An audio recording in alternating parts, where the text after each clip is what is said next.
The past is a curious thing. It's with you all the time. I suppose an hour never passes without your thinking of things that happened 10 or 20 years ago. And yet most of the time, it's got no reality.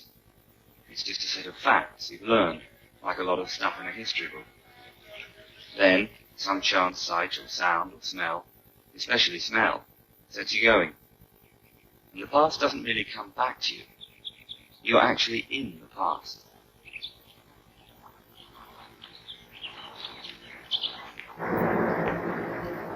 I suppose Lower Binfield was just like any other market town of about 2,000 inhabitants. It was in Oxfordshire. I keep saying was, you notice, though after all the place still exists, about 5 miles from the Thames. It lay in a bit of a valley, with a low ripple of hills between itself and the Thames, and higher hills behind. On top of the hills there were woods in sort of dim blue masses, among which you could see a great white house with a colonnade. When you're very small, you don't look into the distance. In this house, Roselawn in Oxfordshire, Eric Blair was brought up in the early 1900s. This series of arena films tells the story of Blair's extraordinary life and of his transformation into George Orwell, one of the most remarkable figures of 20th century literature. For Orwell was not one of those writers whose life disappeared into his work. His history is a history of the troubled times through which he lived. His story is told in his own words, and in the words of those who knew him. If anyone ever did know this remote, contradictory figure, who guarded his privacy so closely that he requested in his will that no biography of him should ever be written. It was Orwell's request in his will that no biography should be written. Do you think he made that request because he has something to hide? I thought that at first, as anybody would, that there might be a skeleton in the cupboard, but there weren't no skeletons in the cupboard. No, I think it's only a judgment, and there's no evidence why he said it, but just that he was really such a scrupulous writer that he didn't want any distractions from his writings. He wanted people to read his writings, and he probably modestly thought that he'd led a very ordinary life, i.e. he'd been to Eton, he'd been in the Burma police, he'd been living among tramps, he'd fought in Spain, he'd been in the Home Guard, he'd worked for the BBC, then he got drowned in whirlpools in Scotland. I mean, he really did view his life as extremely ordinary, and in confusing ordinary with simple. From a very early age, perhaps the age of 5 or 6, I knew that when I grew up I should be a writer. Between the ages of about 17 and 24, I tried to abandon this idea, but I did so with the consciousness that I was outraging my true nature, and that sooner or later I would have to settle down and write books. I was the middle child of 3, but there was a gap of 5 years on either side, and I barely saw my father before I was 8. For this, and other reasons, I was somewhat lonely, and I soon developed disagreeable mannerisms, which made me unpopular throughout my school days. I had the lonely child's habit of making up stories and holding conversations with imaginary persons, and I think from the very start my literary ambitions were mixed up with a feeling of being isolated and undervalued. It was to Roselawn that Professor Crick, Orwell's biographer, first came with Jacintha Buddington, Eric Blair's childhood friend and neighbour. Our film begins here too, with her earliest memories. Where you see that rose bush, there was in those days a wire fence, and Eric was on this side of the fence in the field, standing on his head, and we were in the garden of the house the other side. He was standing on his head, and I think somebody or other said, why are you standing on your head? And he said, you'll notice more if you stand on your head than if you're right way up. And that's a remark that we've always remembered because it was so typical of Eric. The Blairs, I suppose, probably hadn't been at Roselawn very long then, and he was looking around to see who he could pick up, and he picked up us. And my brother was a year younger than Eric, so it sort of joined up the families together. It always seems to be summer when I look back. I can feel the grass round me as tall as myself, and the heat coming out of the earth, and the dust in the lane, and the warm, greeny light coming through the hazel boughs. I can see the 3 of us trailing along, eating stuff out of the hedge, with Katie dragging at my arm and saying, "Come on, baby." I was rather an ugly little boy. Butter-coloured hair, which was always cropped short except for a quiff in front. I don't idealise my childhood. and unlike many people, I have no wish to be young again.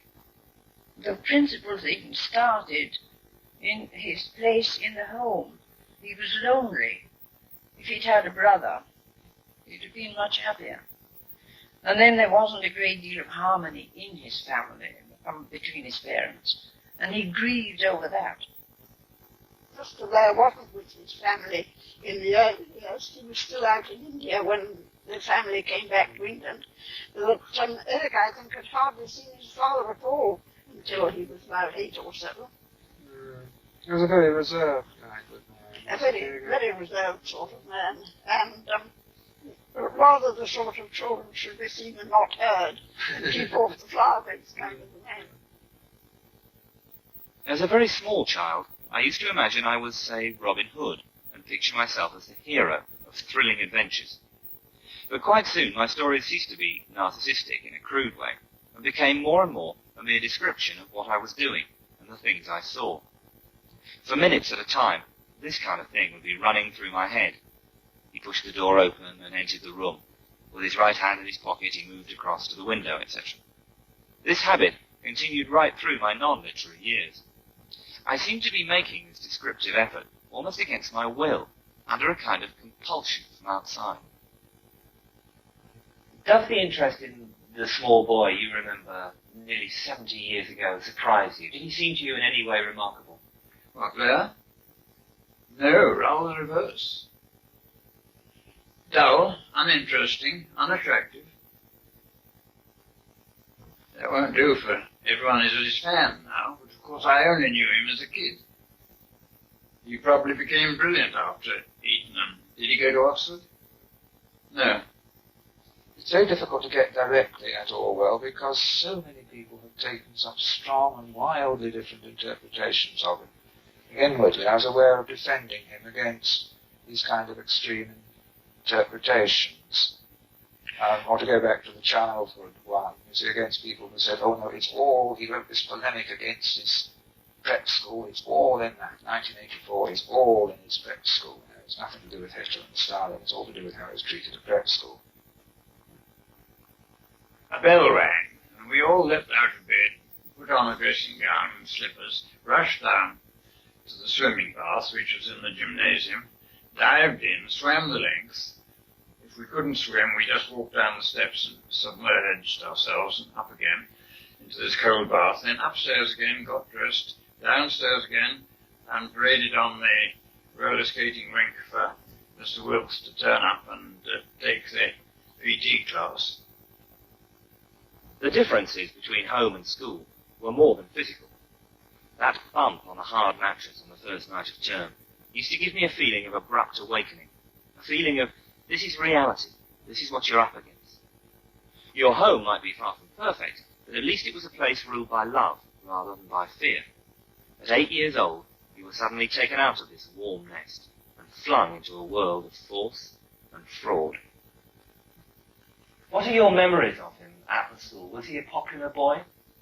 No, he was a recluse. He kept himself to himself and didn't seem to have the same sort of things to interest him as normal boys. He was much bullied on that account, and so that made him more than ever a recluse, I think. Who ran the school? Was it a private concern? It was really run by Mrs. Wilkes, the wife of the headmaster. Mrs. Wilkes was nicknamed Slip, and I shall call her by that name, for I seldom think of her by any other. She was a stocky, square-built woman, hard red cheeks, a flat top to her head, prominent brows, and deep-set, suspicious eyes. Although a great deal of the time she was full of false-heartedness, buck up, old chap, and so forth, her eyes never lost their anxious, accusing look. She could be charming. She was very energetic, and she could be most interesting. But if you showed signs of not having done the preparation that you were told to do the night before, for instance, learn a verse of the Bible which you could recite by heart after breakfast, and if you were called on to recite it and you couldn't do it, she got into a fury. And that's why Blair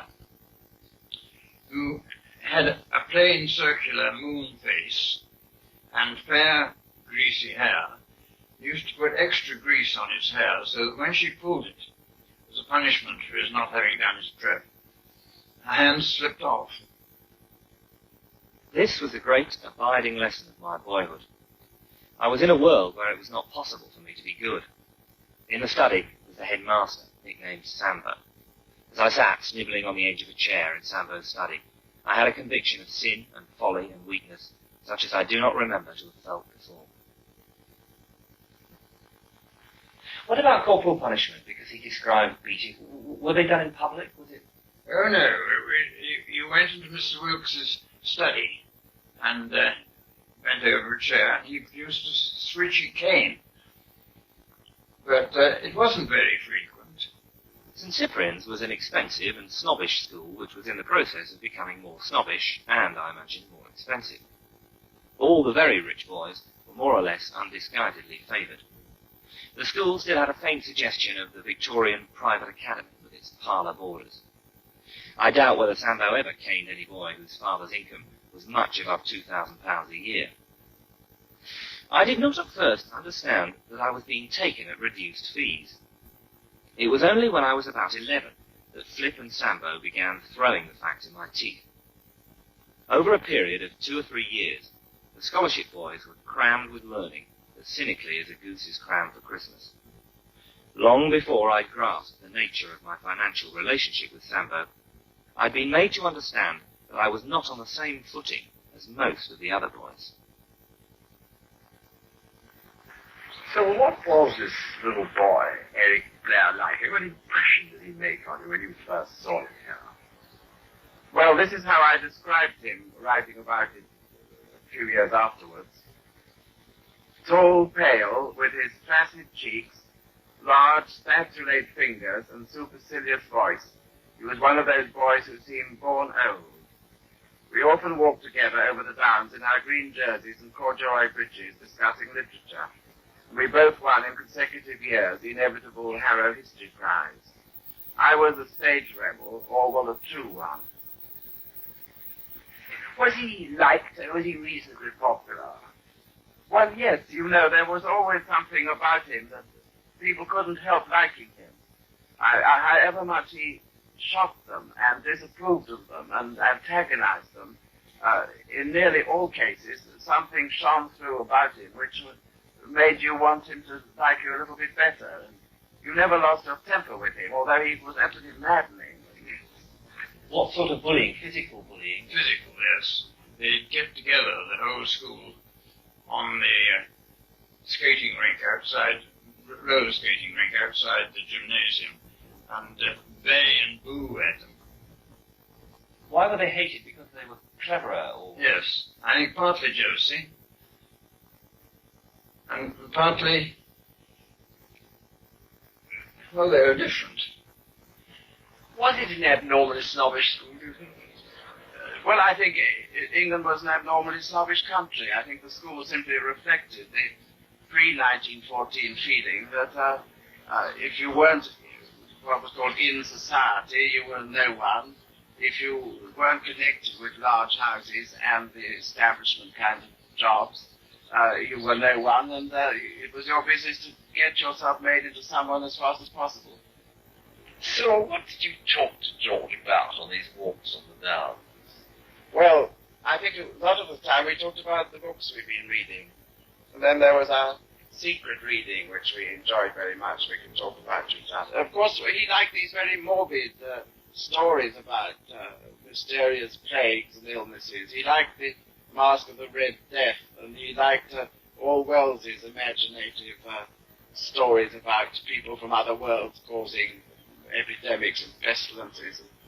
He liked these fearful morbid moral questions like, would you drink a pint of blood to save your father? He gave me that crucifix when he gave me Dracula. It's got the Virgin and Child on one side and the Christ on the crucifix on the other. And he gave me that, and he also gave me a clove of garlic. The clove of garlic has departed many years ago, but anyway, that's what he gave me in order to protect me from Dracula. following verses were composed and written by Master Eric Blair, the 11-year-old son of Mr. R.W. Blair of Roselawn, Shifley.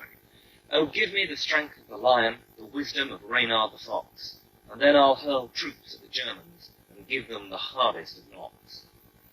Oh, think of the warlord's mailed fist that is striking at England today, and think of the lives that our soldiers are fearlessly throwing away.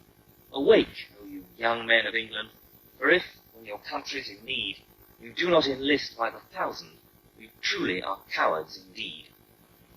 How about your writing aspiration?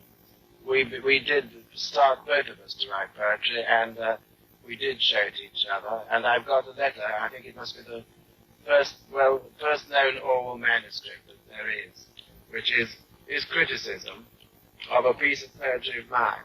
And the subject of your poem? The Death of Lord Kitchener. Good God. So that takes you back to 1916. But this is what I luckily found this letter to my mother. And this is how I describe him in the letter. Terribly interesting. I enclose a poem I made up about Lord Kitchener a few nights ago. I know it's pretty putrid stuff, but you won't mind so much as I made it up. Well, now here we come to the end of the poem where I write, stern criticism, please. And then this is written in Orwell's very, very adult handwriting, quite different from most schoolboys. Dashed good, slight repetition, scansion excellent, meaning a little ambiguous in places, epithets for the most part well selected. The whole thing is neat, elegant, and polished. E.A. Blair. Wonderful. I like it very much.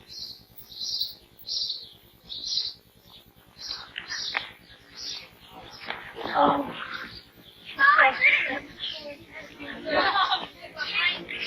didn't think I thought Orwell was particularly great cricket, were you?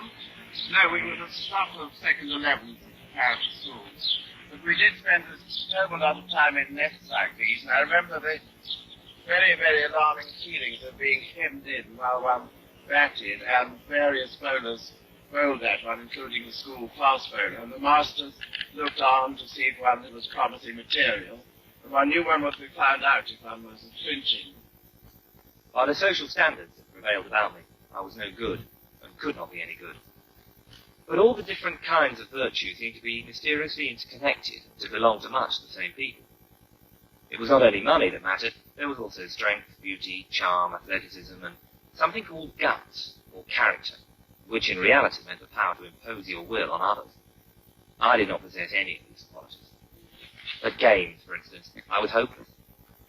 I was damned. I had no money, I was weak, I was ugly, I was unpopular, I had a chronic cough, I was cowardly, I smelt. This picture, I should add, was not altogether fanciful. I was an unattractive boy. A child's belief in its own shortcomings is not much influenced by fact.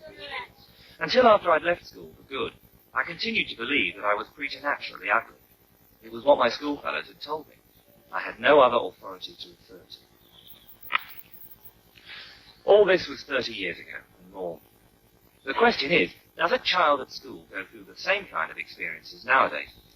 The only honest answer, I believe, is that we do not with certainty know. Of course, it's obvious that the present-day attitude towards education is enormously more humane and sensible than the past. I think that the scene that you see out here is probably very reminiscent of what it was even in Orwell's day. The battle on the field goes on, intense as it ever was. I don't think you can underestimate how a small person will have felt, and that the impressions that will have left undoubtedly will allow some romanticism. The question is not whether boys are still buckled into Eton collars. That kind of thing is at an end. The real question is whether it is still normal for a school child to live for years amid irrational terrors and lunatic misunderstandings. And here one is up against a very great difficulty of knowing what a child really thinks and feels.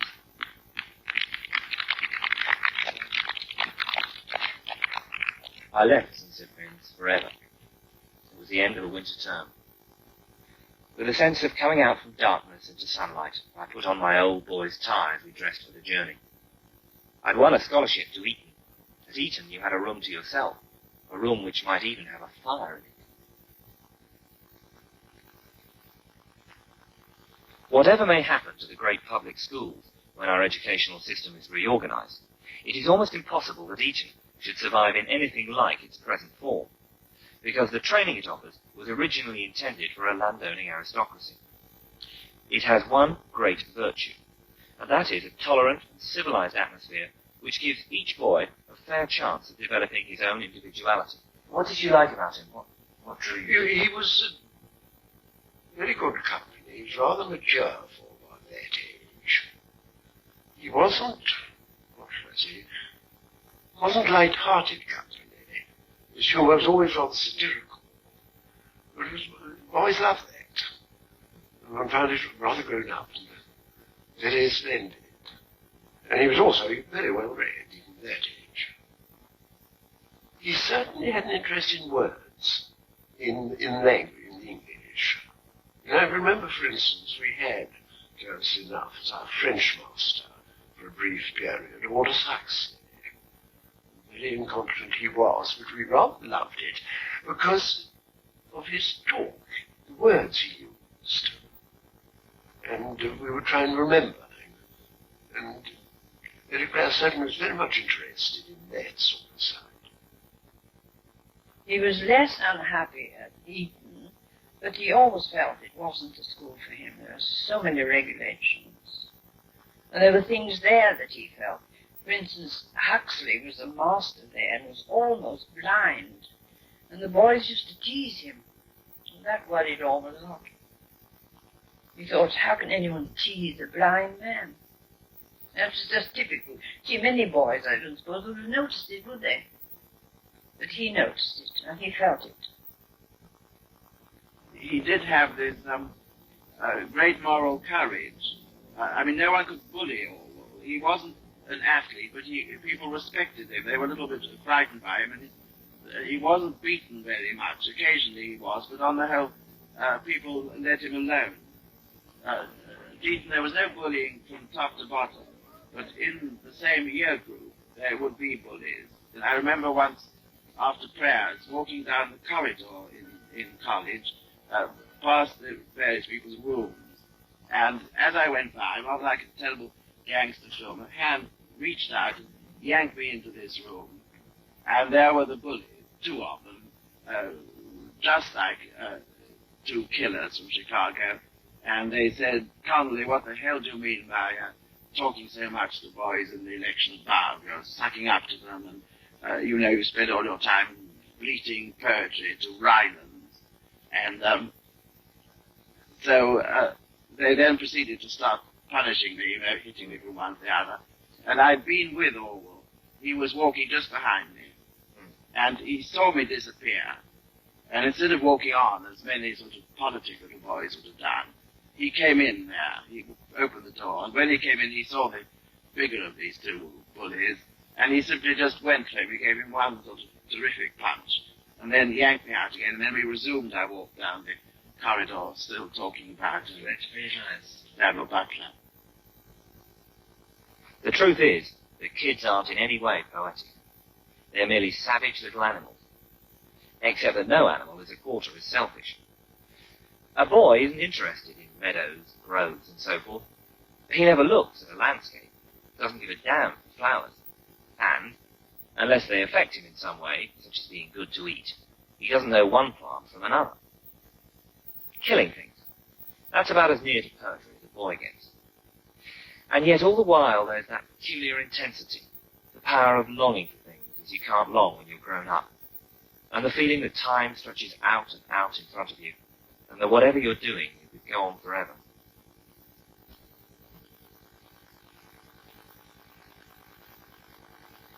He wasn't terribly interested in the academic side of school life. And in a way, I felt certainly in later years, it was longing for the moment when he could get away from it. I left Eden a little before he did, because I got a scholarship at Cambridge, which they wouldn't hold over. And he wasn't jealous of me going to Cambridge. I mean, he wanted to go to university. And it's the idea that he was thwarted from going to university, I think, is quite wrong. He always talked about going back to the East. Did he really? Oh, yes, he was actually fascinated by that. He had those very early memories of it, which I think were glamorized. And that's why I think the disillusioning is so great.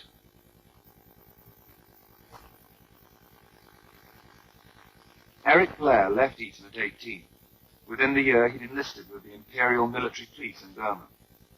Meanwhile, he'd fallen in love with his childhood friend, Jacintha Buddicombe. Her rejection of him played its part in his determination to leave England.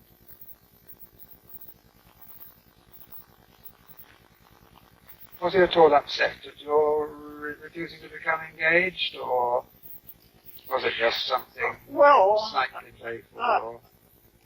I don't really know whether he was upset or not. He seemed, and partly from the letter that he wrote centuries later, when he wrote to me only a few months before he died, he seemed to remember all about it, and of course, going off to Burma by himself, he might have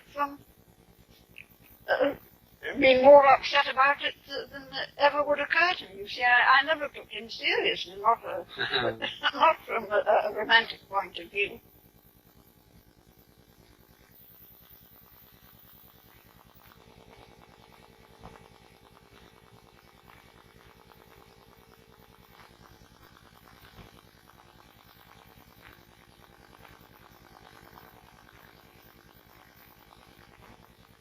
In Moulmein, in Lower Burma, I was hated by large numbers of people, the only time in my life that I've been important enough for this to happen to me. I was subdivisional police officer of the town, and in an aimless, petty kind of way, anti-European feeling was very bitter.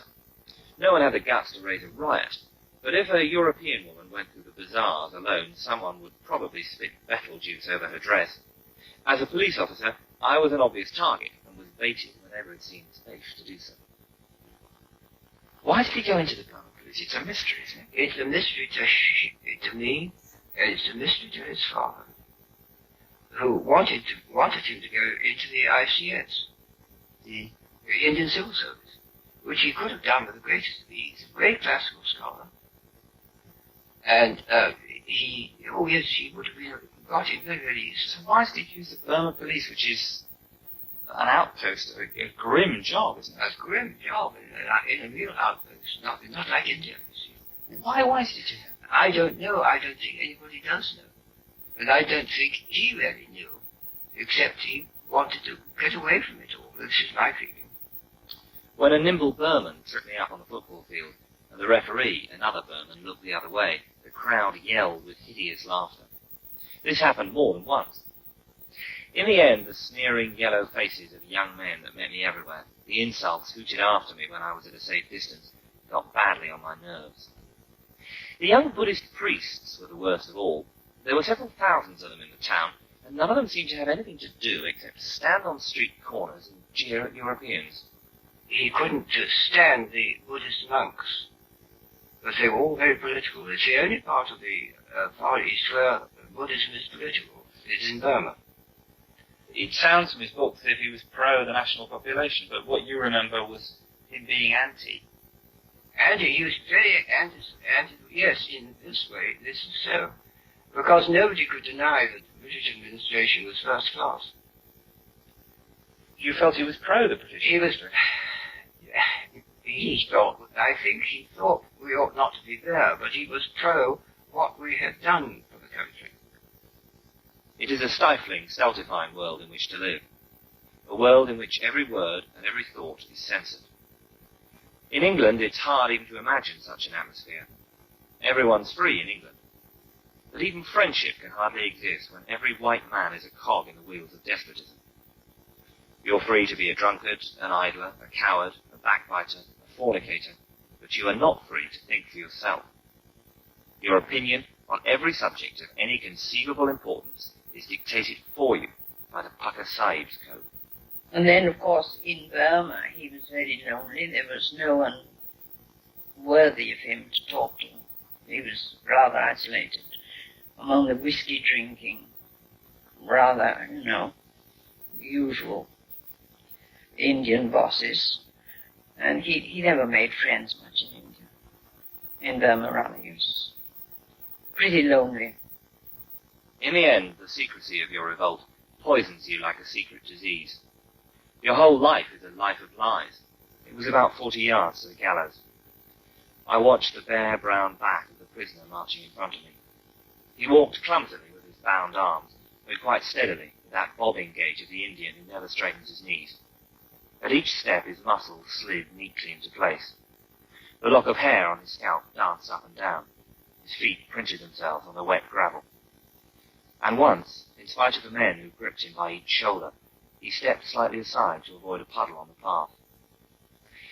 It's curious, but till that moment I had never realized what it means to destroy a healthy, conscious man. When I saw the prisoner step aside to avoid the puddle, I saw the mystery, the unspeakable wrongness of cutting a life short when it is in full tide. This man was not dying. He was alive, just as we were alive. All the organs of his body were working. He and we were a party of men walking together, seeing, hearing, feeling, understanding the same world. And in 2 minutes, with a sudden snap, one of us would be gone. At a word from Francis, the two warders, gripping the prisoner more closely than ever, half led, half pushed him to the gallows, and helped him clumsily up the ladder. Then the hangman climbed up and fixed the rope round the prisoner's neck. We looked at the lashed, hooded man on the drop and listened to his cries, each cry another second of life. The same thought was in all our minds. Oh, kill him quickly, get it over, stop that abominable noise. So when he came home on leave, he decided he just couldn't go back. His father was very disappointed and looked upon him as a sort of failure. And he felt that deeply. But his mother and I were very good friends, and she said to me, Eric loves his father far more than he loves me. And I said, no, I don't think he does. It is that he wants his father to acknowledge him as a successful son. The son who couldn't make money, in old Mr. Blair's concept, was not the right sort of son.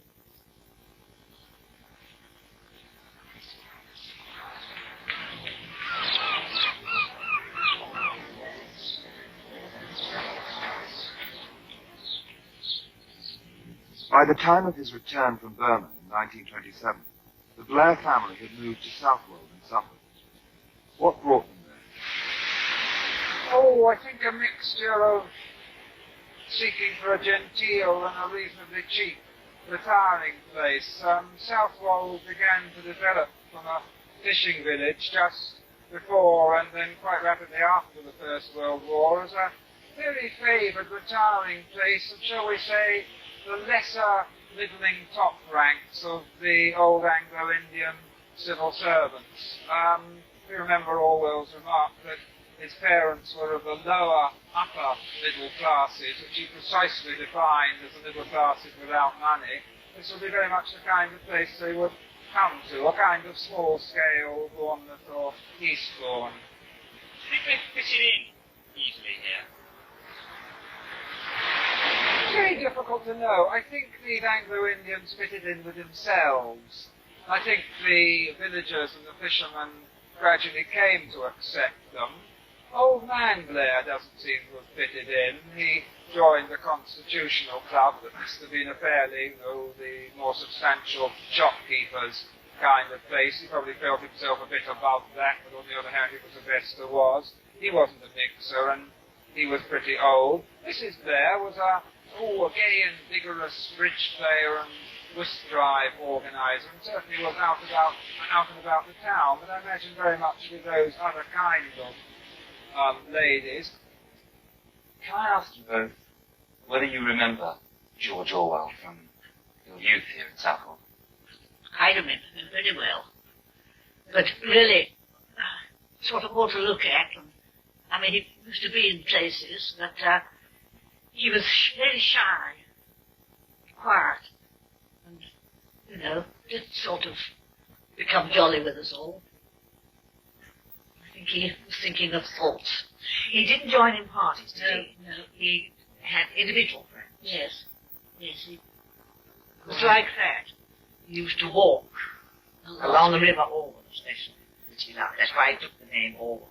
And the marshes he loved. He loved everything to do with that kind of thing. And he was always awfully nice, you know, very nice manners, very quiet, gentle. But, of course, he never looked like an Eton scholar, did he? No, he looked more like a trample.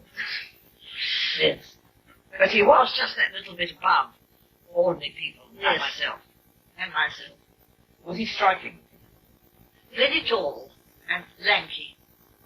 I had an awfully nice face, you know. Well, yes, a gentle, kind face. Not good looking at all. And you remember that his sleeves were always up there, didn't you? Yes. He'd been grown out of his sleeves, wrists, and yes, as though he'd grown out of his clothes. But he couldn't look like that, indeed. You know, he'd have to conform that. I suppose he was having holidays. What was the family like? Did they join in much in the life of the town? Yes, in a quiet way. Mrs. Yes, Mrs. Blair was a bridge player. They had a club then which she used to run. And the father was very natty and tidy and, yes, with a buttonhole. Always with a buttonhole. I get the impression he was quite an awkward man. Some people are getting the impression he wasn't very forthcoming.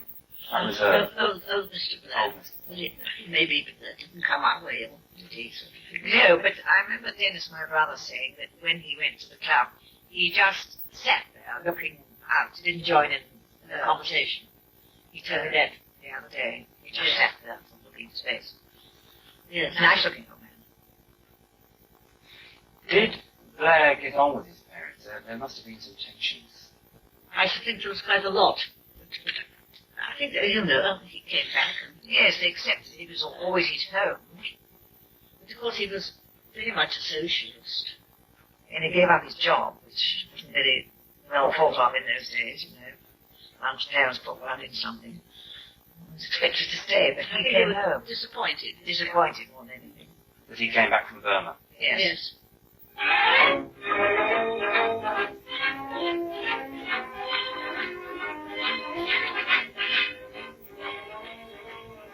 In the spring of 1928, disenchanted with Southwold and disillusioned with English middle-class life, Eric Blair came to Paris to visit his aunt, Nellie Limousin. We know almost nothing of his life in Paris, except what he later chose to tell us about in his first published book. We do know, though, that he was now set on becoming a writer, that he gave English lessons, and that he found lodgings here at 6 Rue du Pot de Fer, once a working-class district in the 5th arrondissement. In the late autumn of 1929, he found himself short of money. The Hotel X was a vast, grandiose place with a classical facade. I waited, and presently the chef du personnel, a sort of assistant manager, arrived and began to question me. He asked whether I was an experienced dishwasher, and I said that I was. He glanced at my hands and saw that I was lying, but on hearing that I was an Englishman, he changed his tone and engaged me.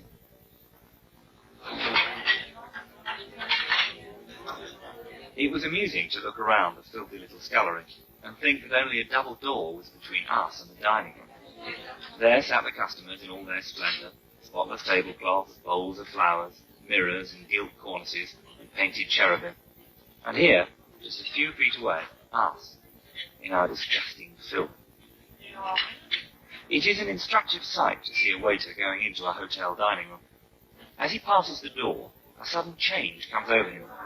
The set of his shoulders alters. All the dirt and hurry and irritation have dropped off in an instant. He glides over the carpet with solemn, priest-like air. I remember our assistant maitre d'hotel, a fiery Italian, pausing at the dining room door to address an apprentice who had broken a bottle of wine. "Do you call yourself a waiter, you young bastard? You're not fit to scrub floors in the brothel your mother came from." Words failing him, he turned to the door, and, as he opened it, farted loudly, a favourite Italian insult. Then he entered the dining room and sailed across it, dish in hand, graceful as a swan. 10 seconds later, he was bowing reverently to a customer, and you could not help thinking, as you saw him bow and smile with that benign smile of a trained waiter, that the customer was put to shame by having such an aristocrat to serve. The waiter is proud, in a way, of his skill, but his skill is chiefly in being servile. His work gives him the mentality not of a workman, but of a snob. He lives perpetually in the sight of rich people. He stands at their tables, listens to their conversations, sucks up to them with smiles and discreet little jokes. He has the pleasure of spending money by proxy. Moreover, there's always the chance that he may become rich himself. Between constantly seeing money and hoping to get it, the waiter comes to identify himself to some extent with his employers. He will take pains to serve a meal in style because he thinks he's participating in the meal itself. The moral is, never be sorry for a waiter. Sometimes when you sit in a restaurant still stuffing yourself half an hour after closing time, you feel that the tired waiter at your side must surely be despising you. But he is not. He's not thinking, as he looks at you, what an overfed lout. He's thinking, one day, when I've saved enough money, I shall be able to imitate that man. He's ministering to a kind of pleasure he thoroughly understands and admires, and that is why waiters are seldom socialists, have no effective trade union, and will work 12 hours a day, 7 days a week. They're snobs, and they find the servile nature of their work rather congenial. It is. During his 2 years in Paris, Orwell's new companions introduced him to a level of life and of poverty that he had never known before. Here he associated with tramps and derelicts, the outcasts of society. On his return to England and southward, he was to continue his quest to know and understand such people better. In order to do this, he started to dress as they did. He called it tramping. He began tramping in London down the Mile End Road, and the footsteps very literally of Jack London. But he kept the habit up even when he took rest, and he said in his holidays, but of course he was just writing all the time and he hadn't got a job. But from time to time he would totter back from London to have undisturbed quiet at home, writing 3 square meals a day cooked by his mum, that kind of thing. But he did go off tramping from here. To sell my clothes, I went down into Lambeth, where the people are poor, and there are a lot of rag shops. At the first shop I tried, the proprietor was polite but unhelpful. At the second, he was rude. The third, he was stone deaf, or pretended to be so. I explained I wanted some older clothes. What about the money, I said, hoping for £1. He pursed his lips and produced a shilling. I didn't argue. I was going to argue, but I saw that I was helpless. The clothes were a coat, 1 stark brown, a pair of black dungaree trousers, a scarf, and a cloth cap. They were the sort of clothes you see on a bootlace seller or a tramp. An hour later, in Lambeth, I saw a hangdog man, obviously a tramp, coming towards me. And when I looked again, it was myself, reflected in a shop window. The dirt was plastering my face already. Dressed as I was half afraid the police might arrest me as a vagabond. My new clothes had put me instantly into a new world. Everyone's demeanour seemed to have changed abruptly. I helped a hawker pick up a barrow that he'd upset. "Thanks, mate," he said with a grin. No one had called me mate before in my life. It was the clothes which had done it. I don't think he ever really lacked for money, even when he wrote Down and Out in London and Paris, because he was always, as most sailors like to know, a good payer. I mean, we never had any financial trouble with him of any sort over the years, in sickness and in his more robust days. He disappeared from time to time, of course, and I think it was to do writing. He loved writing. He'd write anything for the sake of writing. But we never looked upon him then as a writer. And of course, I think he rather upset the old girls of the town, because in London and Paris he mentioned his association with homosexuals, and it was very taboo, naturally. We made him a lot of flannel trousers over the years. In those days, I've got a record here, actually, where he paid 32 and 6 per pair of West Indian trousers. Almost a working man's weekly wage. He just turned up at home, his tramp's clothes, at my home. Much the amusement of the family of what was a frightful joke. Was he ordered to have a bath instantly? Yes, I said you go and have a bath.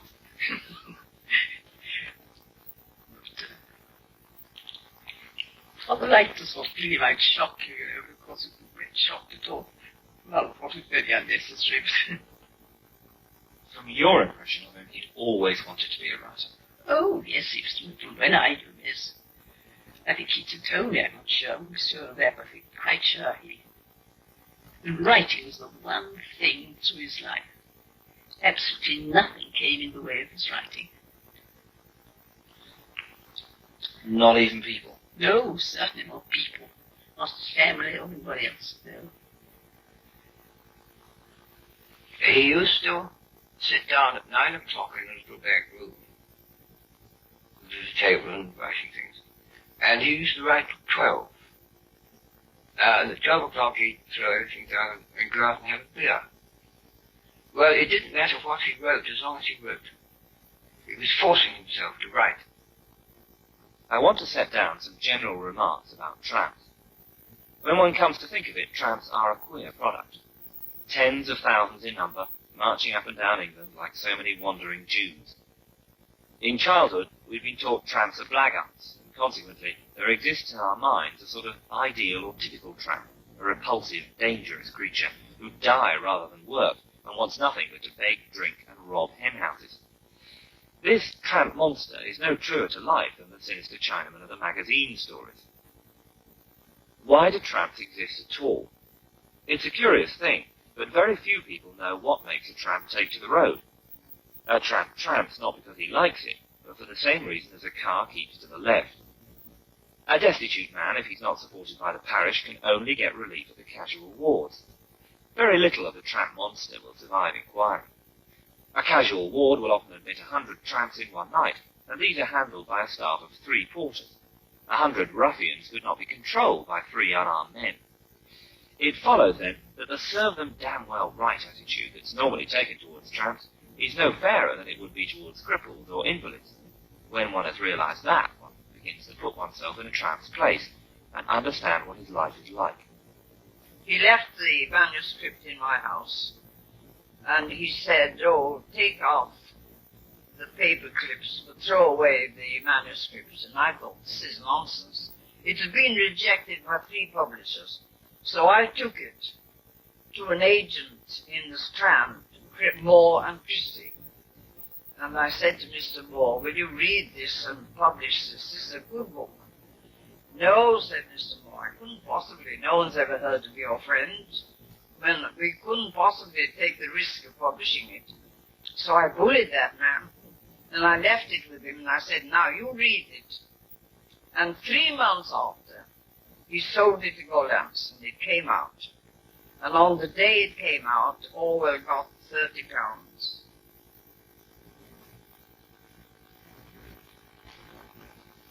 What I feel the book represents is an enormous struggle to become a writer.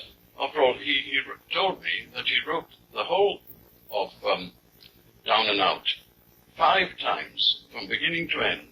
The final version was the 5th version. It took him about 3 years of really quite agonizing effort.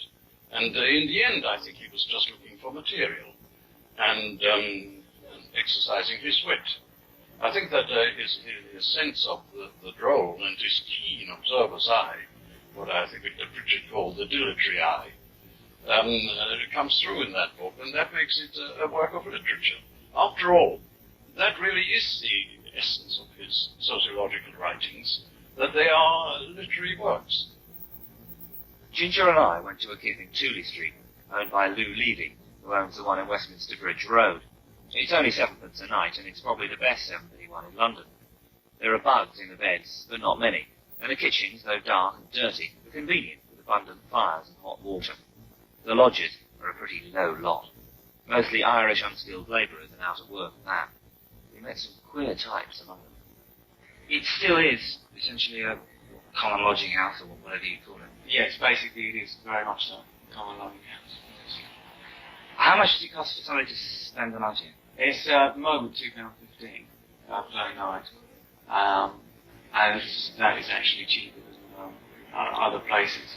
But the conditions he talks about in Down and Out, what life is like for homeless people, for looking for a place in London. Have they changed? No, they haven't. It's got worse in terms of more people being down and out of London, fighting for less resources. The conditions inside inside buildings like this, inside residential hostels, have changed, obviously, in terms of the conditions that they live in.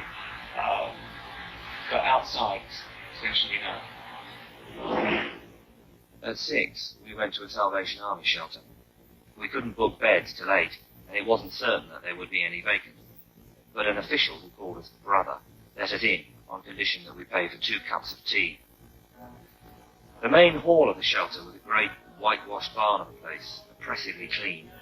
On a wall, pictures of General Booth, notices prohibiting cooking, drinking, spitting, swearing, quarrelling, and gambling. Any man found gambling or playing cards would be expelled and would not be admitted under any circumstances.